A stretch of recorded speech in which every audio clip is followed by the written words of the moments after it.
کس میں تھی؟ ہاں جی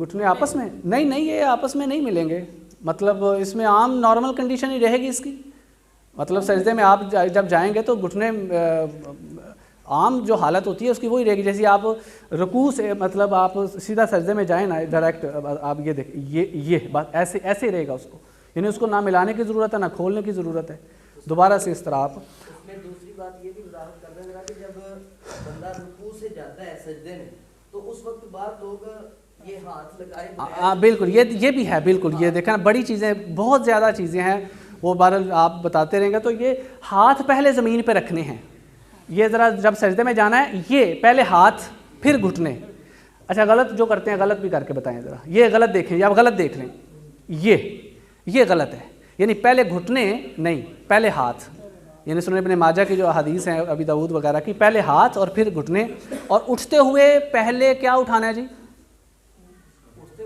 جب پہلے گھٹنے اٹھانے ہیں، پہلے گھٹنے اٹھانے ہیں پھر ہاتھ سے، یعنی ہاتھوں کے سہارے سے چونکہ اٹھنا، یہ اس طرح ٹھیک ہے جی۔ اب تو باقی مسائل تو بے شمار ہیں نماز کے، تو وقت جتنا ہوا تھا میں بتا رہا ہوں اس میں، تو آخری تشہد میں پھر تھوڑا سا فرق ہے، تھوڑا سا فرق ہے، وہ ہم تو ایک دفعہ مسجد میں ہم نے جب ہمارے طالب علم ادھر پڑھتے تھے، میں بھی طالب علم ہی تھا، تو ہم جب بیٹھے تشہد سنت کے مطابق، تو ایک بندے نے آ کے کہا بھائی یہ تم کیسے بیٹھے ہوئے ہو، نمازی تھا بڑا پکا، وہ کہتے اس طرح تو عورتیں بیٹھتی ہیں، تو ہم تو بچے تھے ہم نہیں بولے، پھر ہمارے استاد محترم نے بلا کے کہا کہ نہیں عورتیں نہیں، سنت طریقہ یہی ہے بیٹھنے کا، آخری رکعت میں تورک کرتے ہیں، جو میں لفظ غلطی سے پہلے بول گیا، تورک ہے، تورک کیا ہوتا ہے؟ بیٹھیں جی، تورک یہ ہوتا ہے کہ اپنا پاؤں باہر نکال، یہ قمیض تھوڑی اندر کر لینا تاکہ ان کو، اپنے پاؤں پہ نہیں بیٹھنا، پاؤں اندر نکال دینا ہے، یعنی یہ جو دایاں پاؤں ہے اس کے نیچے سے پاؤں نکلا ہوا آپ کا دیکھیں نظر آ رہا ہے، اور آپ نے زمین پہ بیٹھنا ہے، یہ زمین پہ بیٹھا جائے گا، کولے پہ سیٹ پہ اس پہ بیٹھنا ہے آپ نے، اور آپ کا جو بایاں پاؤں ہے وہ دائیں پاؤں سے اندر سے باہر نکل، آپ اس طرف منہ کریں ذرا، ان کو پاؤں نظر آئے، یہ دیکھیں یہ پاؤں ادھر نظر، آپ بھی ادھر آپ سب ذرا بیٹھ، یہ دیکھیں یہ پاؤں باہر نکلا ہوا ہے، تو زمین پہ بیٹھنا ہے آپ صلی اللہ علیہ وسلم آخری، اور یہ آخری رکعت میں ہے، آخری رکعت میں، اس بارے میں بھی میں نے پڑھا تھا فتویٰ، تو وہ یہ آخری رکعت فجر کی بھی ہے یا ظہر کی ہے، آخری رکعت میں تورک ہے، ٹھیک ہے جی۔ یہ نماز مختصر، کافی ٹائم ہو گیا، کافی ٹائم، ہاتھ زیر ناف باندھنے کی کوئی حدیث نہیں ہے، میں اس میں سمپل سی بات میں نے کر رہا ہوں کہ اس میں جو سب سے صحیح حدیث ہے نا ہاتھ باندھنے کی، وہ والا صدری ہی والی ابن خزیمہ کی روایت ہے، باقی اور آتی ہیں روایات، تو بھائی بات سنیں، یہ کو بندہ کہ نا روایت آتی ہے، کہتا روایت آتی ہے، تو میں آپ کو بتا دوں سجدے میں جب آپ جائیں نا، سجدے میں جائیں تو سجدے میں رفع الیدین کرتے تھے آپ صلی اللہ علیہ وسلم، یہ بھی روایت آتی ہے، جب آپ سجدے میں جاتے تھے رفع الیدین کرتے تھے، سجدے سے اٹھتے تھے رفع الیدین کرتے تھے، پھر سجدے میں جاتے تھے پھر رفع الیدین کرتے تھے، روایت تو یہ بھی ہے بھائی، یہ ضعیف روایتیں ہم ان کو نہیں، اس کو سائڈ پہ کر دیں، آپ صحیح حدیث میں ہم بات کر رہے ہیں، تو اگر جو کہتا ہے یہ آتی ہے روایت، تو پھر ہم کہیں گے بھائی سجدے میں بھی رفع الیدین کر لیا، اگر روایت تو وہاں بھی آتی ہے، تو ہم صحیح حدیث سے نماز کا طریقہ الحمدللہ وہ کر رہے ہیں جی، ہو گیا جی بس، باقی مسائل آپ علماء سے پوچھ سکتے ہیں، اس کے ریلیٹڈ کوئی ڈائریکٹ کویسچن ہو تو وہ آپ کر سکتے ہیں۔ اب جنازے پہ آئیں جی، ٹھیک ہے جی۔ کسی شخص کی شلوار اس وقت نیچے ہوتی ہے جب وہ وضو کر رہے ہیں، تو ایسی صورت میں اس کا وضو ہو جائے گا؟ بھائی بات یہ ہے کہ دو الگ الگ مسئلے ہیں، نماز اپنی جگہ پہ ہے، اذان اپنی جگہ پہ ہے، شلوار کا مسئلہ اپنی جگہ، اس کا نماز کے ساتھ کوئی تعلق نہیں ہے، وہ الگ بات ہے کہ علماء کرام نماز میں تاکید کر دیتے ہیں کہ بھائی شلوار ٹخنوں سے اوپر رکھو، سندن اس طرح کی سند شیخ صاحب بیٹھے ہیں۔